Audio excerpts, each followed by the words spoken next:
Hello all, welcome and welcome back to my YouTube channel. आज के इस video में हम हिंदी साहित्य का सरल इतिहास आचार्य विश्वनाथ त्रिपाठी के इतिहास ग्रंथ को हम देख रहे हैं। और इस पुस्तक का हमने आदिकाल, भक्तिकाल और रीतिकाल कंप्लीट कर लिया था। आधुनिक काल में हम गांधी युग के साहित्य को कर रहे थे। पिछली वीडियो में हमने गांधी युग के कुछ अंशों को देखा था, उसमें कुछ प्रश्नों को सॉल्व किया था। आज फिर से हम गांधी युग से ही संबंधित प्रश्नों को सॉल्व करने वाले हैं। पिछला जो वीडियो था उसका अंत हमने 5वें क्वेश्चन से अंत किया था, यानी यथार्थवाद और आदर्शवाद इस युग के साहित्य में किस स्थिति के दो पहलू थे। ठीक है, तो इस प्रश्न का सही उत्तर हो गया था ऐतिहासिक स्थिति। अगला प्रश्न देखते हैं। अगला प्रश्न है, स्वाधीनता आंदोलन किस आधार के बिना संभव नहीं था? ऑप्शन है राजनीतिक कुशलता, स्वाधीन मानसिकता, केवल आर्थिक सुधार, केवल विदेशी सहयोग। तो इस प्रश्न का सही उत्तर हो जाएगा स्वाधीन मानसिकता। अगला प्रश्न है, साहित्य का कौन सा रूप महाकाव्य का स्थानापन्न कहा जाता है? ऑप्शन है नाटक, महाकाव्य, उपन्यास, काव्य। इस प्रश्न का सही उत्तर क्या हो जाएगा? उपन्यास, सी उपन्यास। ठीक है, अगला प्रश्न देखते हैं। अगला प्रश्न है, 1918 से 1947 के स्वाधीनता संघर्ष में साहित्यिक प्रवृत्तियों के कौन से दोनों पहलू प्रेरक रहे हैं? प्रश्न है, 1918 से 47 के स्वाधीनता संघर्ष में साहित्यिक प्रवृत्तियों के कौन से दो पहलू प्रेरक रहे हैं? ऑप्शन है यथार्थ और कल्पना, राजनीतिक और सामाजिक, धार्मिक और वैज्ञानिक, नाटक और उपन्यास। तो इस प्रश्न का सही उत्तर क्या हो जाएगा? यथार्थ और कल्पना जो है वो 18 से 47 के स्वाधीनता संघर्ष में हम प्रेरक बिंदु के रूप में देखते हैं। ठीक है, अगला प्रश्न है, हिंदी उपन्यास लेखन का वास्तविक उत्कर्ष किस लेखक से माना जाता है? तो इस प्रश्न का ऑप्शन देखते हैं, भारतेंदु हरिश्चंद्र, प्रेमचंद, बनारसी दास चतुर्वेदी, पंडित हजारी प्रसाद द्विवेदी। तो इस प्रश्न का सही उत्तर हो जाएगा प्रेमचंद। अगला प्रश्न है, प्रेमचंद के उपन्यासों में सर्वाधिक किस वर्ग का चित्रण मिलता है? ऑप्शन ए उच्च वर्ग, बी मध्य और निम्न वर्ग, केवल स्त्री वर्ग, केवल कृषक वर्ग। तो इस प्रश्न का सही उत्तर हो जाएगा मध्य वर्ग और निम्न वर्ग। अगला प्रश्न है, पंडित हजारी प्रसाद द्विवेदी के अनुसार उत्तर भारत की जनता के जीवन का सर्वोत्तम परिचय किस लेखक के उपन्यासों में मिलता है? प्रश्न का ऑप्शन है जयशंकर प्रसाद, महादेवी वर्मा, प्रेमचंद, भारतेंदु हरिश्चंद्र। तो इस प्रश्न का सही उत्तर क्या हो जाएगा? प्रेमचंद, हजारी प्रसाद द्विवेदी के अनुसार। अगला देखते हैं, प्रेमचंद का जो समय है वो भी देख लेते हैं। प्रेमचंद का समय है 1880 से 1936, यानी जन्म इनका 1880 है और मृत्यु इनकी 1936 में है। अगला प्रश्न है, प्रेमचंद के प्रारंभिक उपन्यास पर किस विचारधारा का प्रमुख प्रभाव था? पहला ऑप्शन है ए मार्क्सवाद, बी गांधीवाद, सी उदारवाद और डी राष्ट्रवाद। तो इस प्रश्न का सही उत्तर क्या हो जाएगा? बी गांधीवाद। अगला है, गांधीवादी आदर्श का कौन सा सूत्र प्रेमचंद के उपन्यासों में परिलक्षित होता है? ए है हिंसा ही सर्वोत्तम उपाय है, पाप से प्रेम करो, पापी से घृणा करो, पाप से घृणा करो, पापी से प्रेम करो, और डी है धन ही सब कुछ है। तो इस प्रश्न का सही उत्तर क्या हो जाएगा? गांधीवादी आदर्श का कौन सा सूत्र प्रेमचंद के उपन्यासों में परिलक्षित होता है? वो है पाप से घृणा करो, पापी से प्रेम करो। ऑप्शन है, प्रेमचंद के किस उपन्यास में आदर्शवाद से मोहभंग की झलक मिलती है? ऑप्शन है वरदान, सेवा सदन, प्रेमाश्रम और गोदान। तो इस प्रश्न का सही उत्तर गोदान।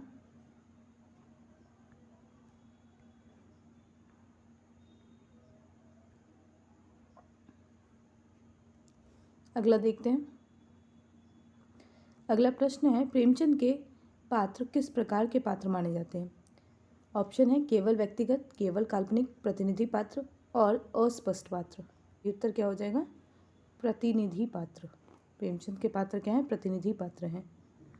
प्रेमचंद की रचनाओं में किन किन समाज का चित्रण मिलता है?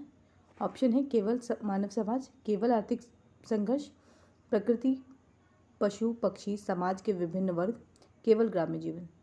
तो प्रेमचंद की रचनाओं में हम प्रकृति को भी देखते हैं, पशु पक्षियों को भी देखते हैं और समाज के विभिन्न वर्गों को देखते हैं। ठीक है, प्रकृति, पशु पक्षी और समाज के विभिन्न वर्ग। ठीक है, यहाँ पे जबड़ा अगर हम देखें या आत्माराम में हम तोता को देखें या बैल, दो बैलों की कथा में हम हीरा और मोती को देखें, तो ये सब क्या हैं, ये वो पात्र हैं जो पशु पक्षी हैं, जो मानव से इतर है ना। अगला प्रश्न देखते हैं। अगला प्रश्न ये एक कथन है हजारी प्रसाद द्विवेदी का। हजारी प्रसाद द्विवेदी के अनुसार अगर आप उत्तर भारत की समस्त जनता के आचार विचार, भाषा, भाव, रहन सहन, आशा आकांक्षा, दुख सुख और सूझबूझ जानना चाहते हैं तो प्रेमचंद से उत्तम परिचायक आपको कहीं नहीं मिल सकता। ठीक है, तो ये जो कथन है प्रेमचंद के विषय में वह हजारी प्रसाद द्विवेदी का है। अगला प्रश्न देखते हैं। प्रेमचंद ने अपने साहित्य में किस व्यवस्था का खंडन किया है? ऑप्शन ए पूंजीवाद, बी वर्ग व्यवस्था, सी लोकतंत्र, डी साम्यवाद। तो इस प्रश्न का सही उत्तर क्या हो जाएगा? वर्ग व्यवस्था। अगला है प्रेमचंद के किस उपन्यास में नारी पराधीनता का सशक्त चित्रण हुआ है? ए गबन, बी रंगभूमि, सी सेवा सदन और डी गोदान। तो इस प्रश्न का सही उत्तर क्या हो जाएगा?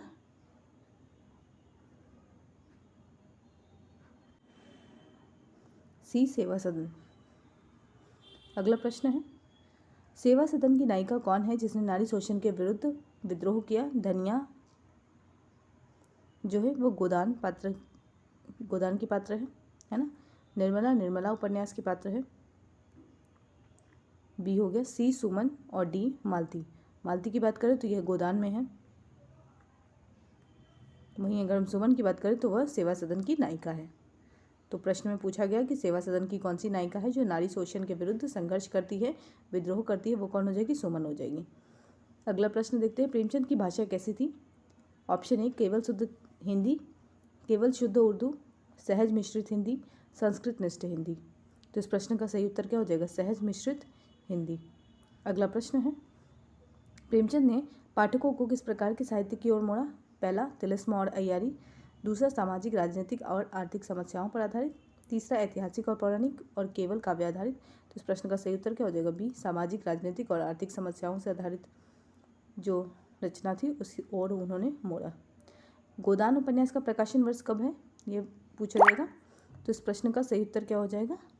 ऑप्शन है 28, 31, 32, 36। तो सही उत्तर हो जाएगा 36। अगला प्रश्न देखते हैं। अगला प्रश्न है प्रेमचंद के अनुसार किस समाज में नारी शोषण ज़्यादा था? पहला है दलित समाज, दूसरा है सवर्ण समाज, तीसरा है नगरीय समाज, चौथा है ग्रामीण समाज। तो इस प्रश्न का सही उत्तर क्या हो जाएगा? सवर्ण समाज। प्रेमचंद की दृष्टि में सवर्ण समाज में नारी शोषण अधिक था। प्रेमचंद का कौन सा उपन्यास अपूर्ण रह गया? पहला गबन, कर्मभूमि, दूसरा मंगलसूत्र और तीसरा कायाकल्प। तो इस प्रश्न का सही उत्तर क्या हो जाएगा? मंगलसूत्र। अधूरा उपन्यास है इनका। अगला प्रश्न है निर्मला उपन्यास किस वर्ष प्रकाशित हुआ? तो इस प्रश्न का प्रकाशन वर्ष का ऑप्शन है 1922, 1926, 1928, 1931। तो इस प्रश्न का सही उत्तर क्या हो जाएगा? 1928।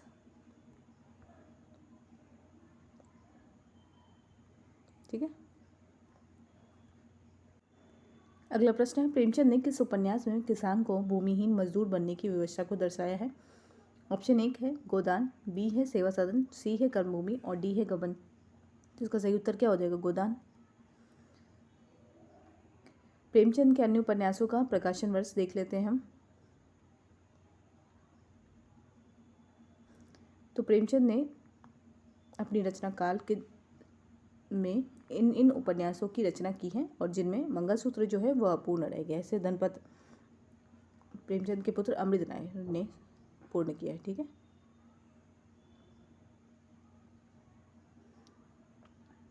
पहला है सेवा सदन 1918, प्रेमाश्रम 1922, रंगभूमि 1924, कायाकल्प 1926, निर्मला 1928, गबन 1931, कर्मभूमि 32, गोदान 36।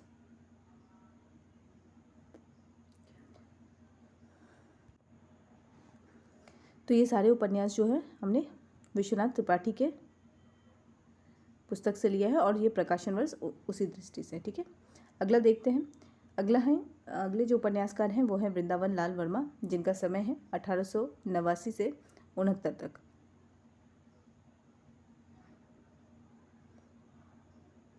ठीक है। जन्म इनका 89 है और 69 इनकी मृत्यु 1969।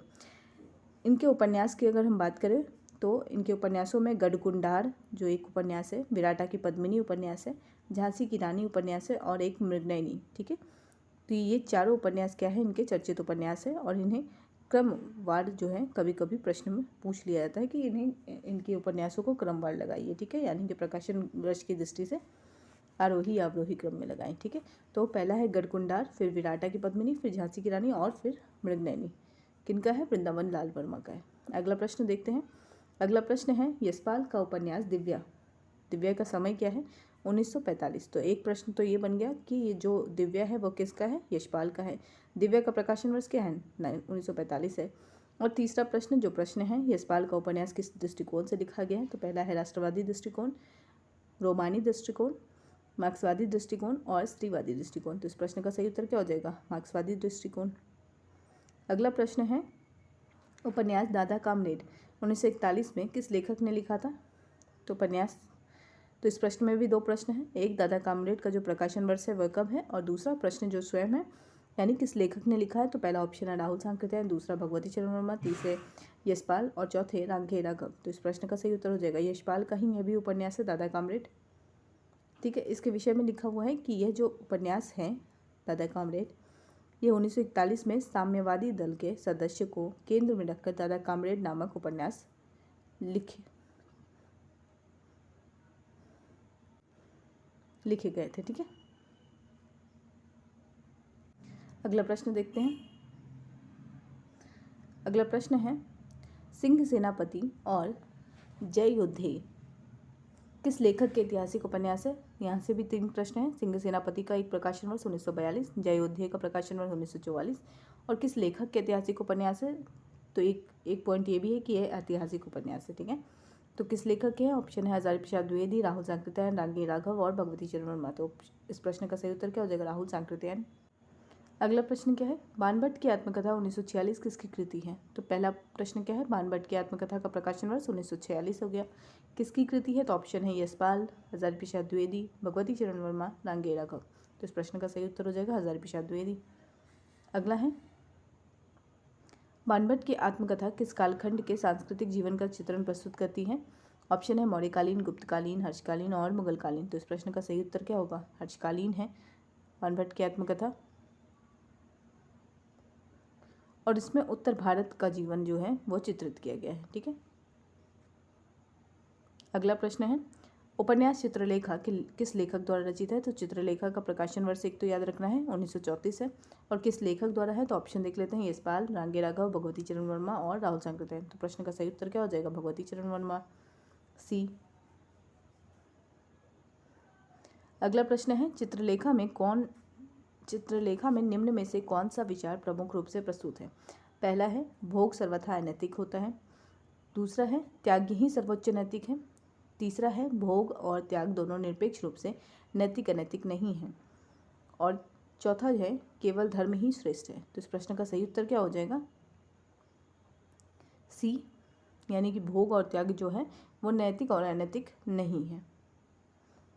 इसे समझते हैं हम इस तरीके से, भोग और त्याग दोनों निरपेक्ष रूप से नैतिक अनैतिक नहीं है। चित्रलेखा में दो पात्र हैं, चाणक्य और चंद्रगुप्त। ये दोनों के पात्र क्या हैं? ऐतिहासिक हैं, किंतु वे मुख्य कथा प्रसंग से दूर रहते हैं। ठीक है, ये एक पॉइंट हुआ।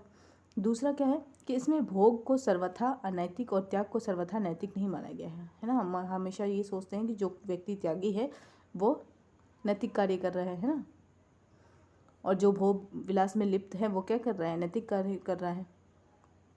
तो चित्रलेखा के माध्यम से ये बताया गया कि यह आवश्यक नहीं है कि जो भोग कर रहा हो वो अनैतिक ही है और जो त्याग कर रहा है वह नैतिक ही हो। ठीक है, तो यह क्या है? यह सर्वथा मान्य नहीं हो गया है। ठीक है, इसे चित्रलेखा के माध्यम से दर्शाया गया है। और वर्मा जी ने 1936 में एक अन्य उपन्यास लिखा जिसे 3 वर्ष है। उपन्यास का नाम क्या है? 3 वर्ष लिखा, जो सामाजिक उपन्यास है। 3 वर्ष क्या है? सामाजिक उपन्यास है, और उसका प्रकाशन वर्ष क्या कह सकते हैं? 36 है। ठीक है, अगला देखते हैं मुर्दों का टीला उपन्यास किस लेखक द्वारा लिखा गया है? और यह एक ऐतिहासिक उपन्यास है। ठीक है, तो पहले तो मुर्दों का लेखक जो है, मुर्दों का टीला जो है वो उसका प्रकाशन वर्ष हमें ये देखना है कि वो क्या है? 46 है। ऐतिहासिक उपन्यास है, ये भी एक पॉइंट शामिल है। ऑप्शन देख लेते हैं, यशपाल, राहुल सांकृत्यायन, रांगे राघव, भगवती चरण वर्मा। तो इस प्रश्न का सही उत्तर क्या हो जाएगा? इस प्रश्न का सही उत्तर हो जाएगा रांगे राघव, यानी सी। ऑप्शन को देख लेते हैं थोड़ा, आंसर को डिटेल में। रांगे राघव ने 1946 में सिंधु घाटी की विलुप्त सभ्यता को आधार बनाकर महत्वपूर्ण ऐतिहासिक रोमानी उपन्यास मुर्दों का टीला, ठीक है, तो अगर पूछा जाए मुर्दों का टीला ऐतिहासिक उपन्यास किसका है, तो रांगे राघव का है। प्रकाशन वर्ष क्या है? 1946 है। और क्या बताया गया है इसमें, कहाँ का चित्रण है? तो सिंधु घाटी की विलुप्त सभ्यता का आधार बनाया गया है, ठीक है। प्रश्न है, जयशंकर प्रसाद के किस उपन्यास में ग्रामीण जीवन के संघर्ष का चित्रण है? तो इस प्रश्न का सही उत्तर क्या हो जाएगा? तितली।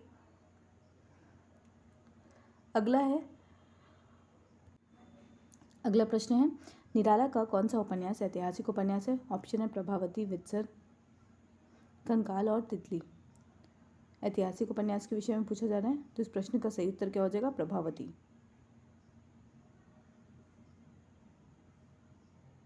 ठीक है। अलका इनका क्या है? सामाजिक उपन्यास है। बिल्ली सुर बकरीहा क्या है? व्यंग्यपरक उपन्यास है।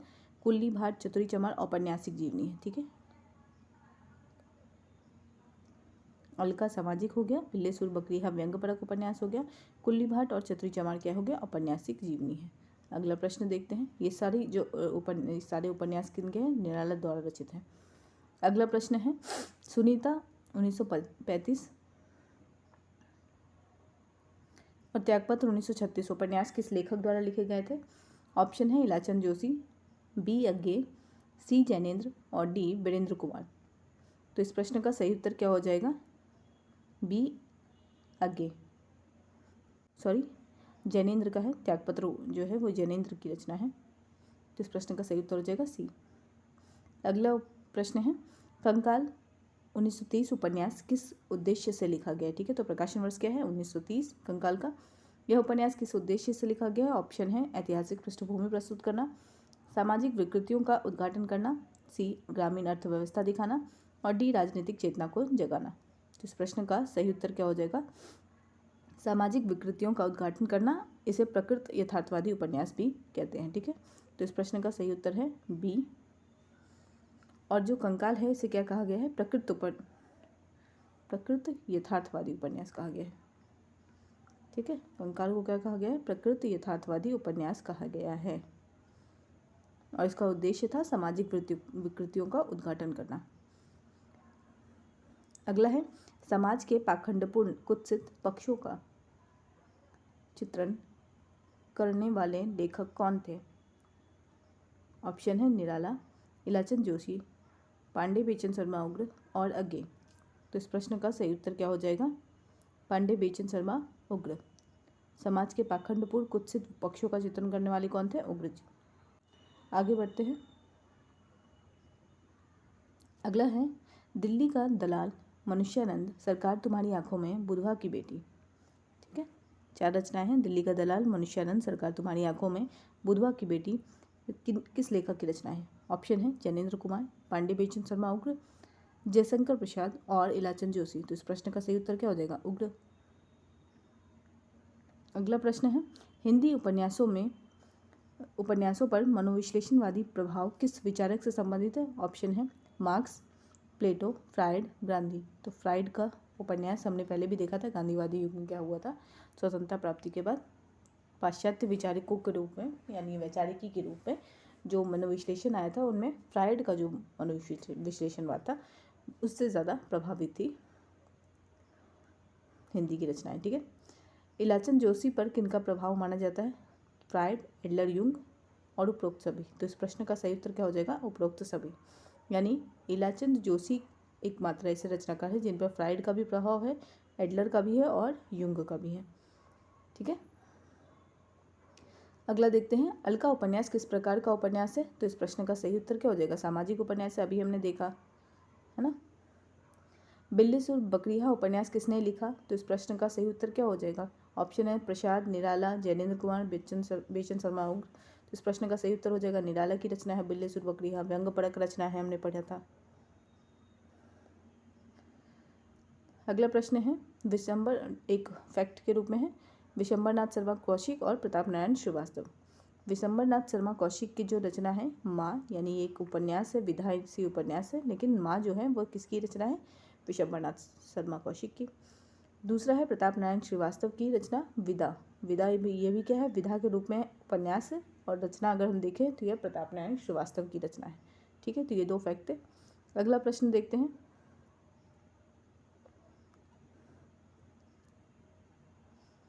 अगला है इलाचंद जोशी की उल्लेखनीय कृति कौन सी है? पहला है सन्यासी और पर्दे की रानी की रानी। ठीक है, जहाँ जहाँ को आया है ना वो की कर लीजिएगा आप लोग। सन्यासी और पर्दे की रानी, गिरती दीवारें और देहाती दुनिया, नवाबी मसनद और सेठ बांकेलाल, पंच परमेश्वर और उसने कहा था। इस प्रश्न का सही उत्तर हो जाएगा सन्यासी और पर्दे की रानी इलाचंद जोशी की उल्लेखनीय कृति है। सन्यासी का जो समय है वह है 1941 और पर्दे की रानी का जो समय है वो भी 1941। ठीक है, तो दोनों ही रचना इलाचंद जोशी की 1941 में है, सन्यासी और पर्दे की रानी। अगला प्रश्न है, शेखर एक जीवनी उपन्यास प्रथम भाग कब प्रकाशित हुआ था? ऑप्शन है 38, 41, 44, 47। तो इस प्रश्न का सही उत्तर हो जाएगा 41। शेखर एक जीवनी का 2 भाग है। ठीक है, तो पहला भाग का प्रकाशन पूछा है, 41 हो गया। ठीक है, 1941। अगला देखते हैं, 41 में पहला भाग और दूसरा भाग 1944 में। तो ये 44 वाला जो क्या है वो सेकेंड वाला है पार्ट। ठीक है, शेखर आतंकवाद की छाया में लिखा गया उपन्यास है। ठीक है, त्रिपाठी जी क्या कहते हैं? ये जो कथन है त्रिपाठी जी का कथन है, विश्वनाथ त्रिपाठी जी का कथन है। शेखर आतंकवाद की छाया में लिखा गया उपन्यास है। अगला प्रश्न जो है वह है गिरती दीवारें उपन्यास किस लेखक की कृति है? तो इसका अगर हम प्रकाशन वर्ष देखें तो 1947 है। और उपन्यास का ऑप्शन देख लेते हैं इस प्रश्न का, इलाचंद जोशी, अमृतलाल नागर, उपेंद्रनाथ अश्क और शिवपूजन सहाय। तो इस प्रश्न का सही उत्तर क्या हो जाएगा? उपेंद्रनाथ अश्क। अगला देखते हैं, इन्फॉर्मेशन में अगर हम देखें इससे रिलेटेड, तो उपन्यास के प्रमुख पात्र चेतन में समझ है किंतु विचारों के अनुसार चलने का साहस नहीं है। ठीक है, इस उपन्यास की चर्चा की गई यहाँ पे, यानी कि जो गिरती दीवारें उपन्यास का जो प्रमुख पात्र चेतन है ये समझदार तो है किंतु विचारों के अनुसार चलने का साहस नहीं है ना। कुछ पात्र ऐसे होते हैं ना जो चाहते हैं कि ईमानदारी हो सब जगह, लेकिन जब जीवन में उसे उतारने की बात आती है तो फिर वो अपने कथनों से मुकर जाते हैं। तो वैसे ही कुछ पात्र की जो प्रवृत्ति है वो हम किस में देखते हैं? चेतन में। और ये जो चेतन है वह किस उपन्यास का पात्र है? गिरती दीवारें। गिरती दीवारें अगर हम पूछे किसकी रचना है तो उपेंद्रनाथ अश्क की। ठीक है, अगला प्रश्न देखते हैं। अगला प्रश्न है, अमृतलाल नागर के उपन्यासों में किसमें हास्य और व्यंग्य की छटा मिलती है? ऑप्शन है देहाती दुनिया, नवाबी मसनद और सेठ बांकेलाल, सन्यासी और पर्दे की रानी, गिरती दीवारें। तो अमृतलाल नागर की जो ये रचना है वह है नवाबी मसनद और सेठ बांकेलाल। ठीक है, इस रचना में क्या है? हास्य और व्यंग्य की छटा मिलती है। अगला है देहाती दुनिया उपन्यास किस लेखक ने लिखा था? ऑप्शन है शिवपूजन सहाय, मुंशी प्रेमचंद, इलाचंद जोशी, उपेंद्रनाथ अश्क। तो इस प्रश्न का सही उत्तर क्या हो जाएगा? शिवपूजन सहाय।